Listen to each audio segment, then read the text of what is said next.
నమస్తే, welcome to ప్రజా చైతన్యం. బీజేపీలో సీనియర్ మోస్ట్ లీడర్గా ఉన్నారు. ఆర్ఎస్ఎస్ బ్యాక్గ్రౌండ్ ఉంది.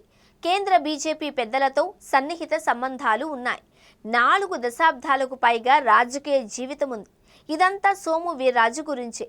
మరి ఇంత సుదీర్ఘమైన రాజకీయ జీవితంలో ఆయన సాధించింది ఏంటి అంటే 2 సార్లు ఎమ్మెల్యేగా మాత్రమే అని చెప్పాలి. ఆయన ఎమ్మెల్యే కాలేదు, ఎంపీ కాలేదు, ఇక ఎమ్మెల్సీగా ఉన్నా కూడా మంత్రి కూడా కాలేదు. మరి సోము వీర్రాజుకు మంత్రి పదవి మీద మోజు ఉందా? ఆయన కూడా మినిస్టర్ అనిపించుకొని బుగ్గకార్లలో తిరగాలి అని ఆశపడుతున్నారా అంటే దానికి ఆయన ఇచ్చిన జవాబు కూడా సంచలనంగానే ఉంది.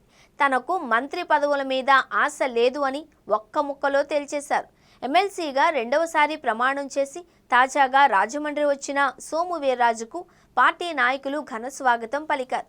ఈ సందర్భంగా తనకు జరిగిన అభినందన సభలో ఆయన ఉత్సాహంగా మాట్లాడారు. అదే సమయంలో తన మనసులోని భావాలను కూడా బయటపెట్టారు.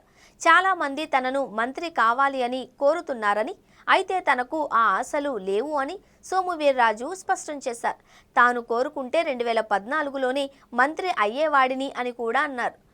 ఈ జీవితానికి ఇది చాలు అని చెప్పేశారు. అంటే 2వసారి ఎమ్మెల్సీగా 6 ఏళ్లు పూర్తి చేసి ఇక రెస్ట్ తీసుకోవడమే అన్నట్లుగా ఆయన చెప్పారన్నమాట. ఇక బీజేపీకి 2014లో 2 మంత్రి పదవులు ఇచ్చారు. వాటిలో ఒకటి కామినేని శ్రీనివాసరావుకు దక్కితే రెండవది గోదావరి జిల్లాకు చెందిన పైడికొండల మాణిక్యాలరావుకు దక్కింది. ఆ కోటాలో సోము వీర్రాజుకు రావాల్సింది అని కూడా అనుకున్నారు.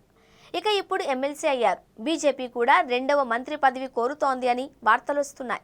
ఇక మంత్రి పదవి రాయలసీమకు చెందిన సత్యకుమార్ యాదవ్కు ఇచ్చారు. 2వ పదవి గోదావరి జిల్లాకు దక్కుతుంది అని, అది కూడా ఏపీ బీజేపీ ప్రెసిడెంట్గా పనిచేసిన సీనియర్ నేత సోము వీర్రాజుకే అని పార్టీ వర్గాలు, ఆయన అభిమానులు అంటున్నారు. మరి మంత్రి పదవి అంటే ఆశ లేనిది ఎవరికి అన్న చర్చ కూడా ఉంది. అయితే సోము మాత్రం తనకు మంత్రి పదవి వద్దు, ఆశలు లేవు అంటున్నారు. కాదంటే అవుననిలే అన్నది రాజకీయాలలో చెప్పుకోవాల్సిన మాట. అలా చూస్తే కనుక సోము వీర్రాజుకు మంత్రి పదవి మీద ఆశలు ఉన్నాయా, లేక నిజంగా లేదా, లేక ఆయనకి ఇచ్చే ఛాన్స్ ఉందా, లేక ఇంకేమైనా ఉందా? ఇది ప్రస్తుతం గోదావరి జిల్లాలో బీజేపీలో కొనసాగుతున్న అతిపెద్ద చర్చట.